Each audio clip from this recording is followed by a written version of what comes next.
नाज़रीन आख्या जाता है कि किसी भी कामयाब इंसान के सिर ते सजे ताज नूं ना वेख्या जाए बल्कि उहदे पैरां च पे छाले वेखे जान। ये कहानी है एक ऐसे ही खिलाड़ी दी जिन्हां दे सर ते सजे ताज नूं ते हर कोई वेख रहा है, पर उहदे पिछे उन्हां दे पैरां दे किन्ने छाले ने, किन्नी मेहनत है, ये कोई नहीं वेख रहा। ये नाम है विराट कोहली का।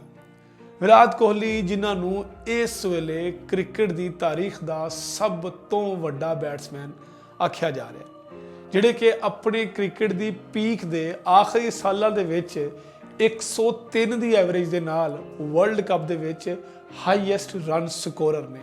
10 मैचों 711 स्कोर ते उस तो इलावा उन्हां दियां 5 50 ते 3 सेंचुरियां इस गल का सबूत है कि विराट कोहली वाकई इस जनरेशन का सब तो वड्डा खिलाड़ी है। विराट कोहली जिन्हां ने न्यूजीलैंड के खिलाफ सेमीफाइनल दे विच जदों अपनी 50वीं सेंचुरियां की हाफ सेंचुरी मुकम्मल की तो उन्होंने ग्राउंड च अपने आप नूं सचिन तेंदुलकर के सामने खड़ा करके एक मुस्कुराहट दी। तो इस मुस्कुराहट का मतलब ये सी कि एक अजीम खिलाड़ी ने दूसरे अजीम खिलाड़ी का रिकॉर्ड तोड़ दिता। विराट कोहली जिहड़े कि अपने बाप दे अपने वालद दे ख्वाब नूं लैके क्रिकेट के मैदान दे विच आए सी, जिहड़े क्रिकेट के मैदान दे विच अपने वालद की वफात तो बाद मैच खेलन आए तो उन्होंने 99 रन का स्कोर किया। तो वो स्कोर करने तो बाद उस इनिंग्स नूं अपने वालद साहब के नाम कर दिता। इसे विराट कोहली का उस दिन लोगों को पता चल गया सी कि एक वड्डा स्टार बनेगा। यही विराट कोहली जिहदे उपर बड़ी तनकीद की जाती सी कि वो आउट ऑफ फॉर्म हो गए ने, तो कभी भी हुण फॉर्म च वापस नहीं आएंगे। जिन्होंने 3.5 साल इंतजार किया अपनी अगली सेंचुरी करने लिए, अपनी 70वीं सेंचुरी करने लिए, तो पर 11 सेंचुरियां बना दी सिर्फ 6 महीनों में। वड्डा खिलाड़ी यही होंदा है। वड्डे खिलाड़ी की निशानी यही होंदी है कि किसी की भी तनकीद का जवाब ना देवे, बल्कि ग्राउंड दे विच अपने बल्ले दे नाल सारियां तोपां दा मूँह चुप करा दे। विराट कोहली ने 50वीं सेंचुरी जो बनाई तो वो वनडे क्रिकेट के पहले खिलाड़ी बन गए जिन्हों ने इस हिस्टरी दे विच वनडे क्रिकेट की हिस्टरी दे विच 50 सेंचुरियां बनाई। 60 की एवरेज ना बैटिंग करने वाले इस बैट्समैन के कोल ऐसा की है कि इस जिन्ने भी बॉलर ने वो सारे बॉलर लिए जीना हराम कर देंगे ने।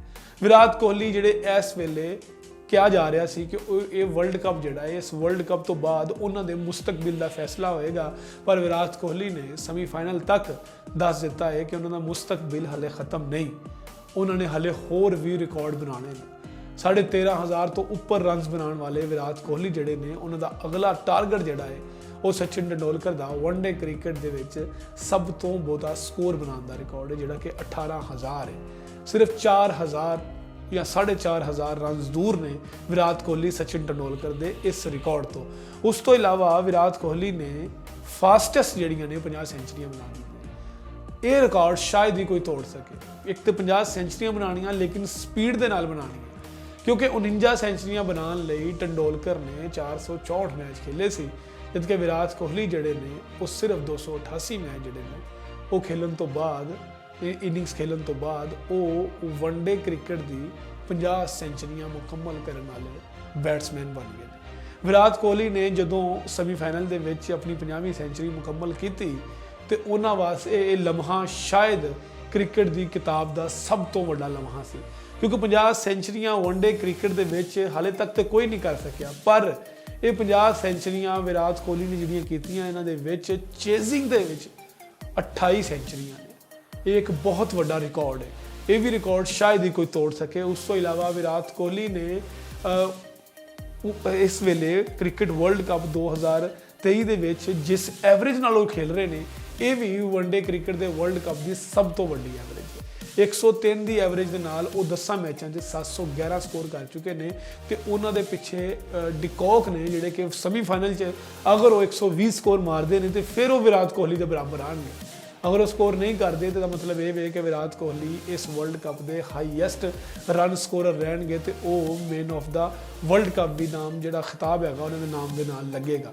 वर्ल्ड कप शुरू तो पहले यही आख्या जा रहा सी कि विराट कोहली के कैरीयर के इख्तिताम के सब तो वड्डा गिफ्ट ही ये वे कि उन्होंने वर्ल्ड कप दिता जाए, जिस तरह महेंद्र सिंह धोनी ने सचिन तेंदुलकर को अलविदा किया 2011 च वर्ल्ड कप देने की शक्ल की सूरत। इस तरीके नाल रोहित शर्मा जिहड़े ने वो हुण गिफ्ट देणगे विराट कोहली नूं कि ये उन्होंने शायद आखिरी वर्ल्ड कप होवे, शायद 2027 का वर्ल्ड कप ना खेल सकन, पर उन्होंने फिटनेस उन्होंने इंप्रूवमेंट उन्होंने टैंपरामेंट दसदा है कि बेशक अगर वो खेलते रहें तो 2031 का वर्ल्ड कप भी खेल सकते हैं। विराट कोहली वाकई एक अहदा नाम है। इंडोस टीवी वालों उन्होंने बहुत ज़्यादा मुबारकबाद, बहुत ज़्यादा शुभकामनावां उन्होंने इस वड्डी अचीवमेंट ते असीं दुआ गो हाँ कि विराट कोहली इस तरीके नाल टीम इंडिया लई परफॉर्म करते रहेंगे तो वड्डे वड्डे रिकॉर्ड लाते रहेंगे। देखते रहो इंडोस टीवी ऑस्ट्रेलिया।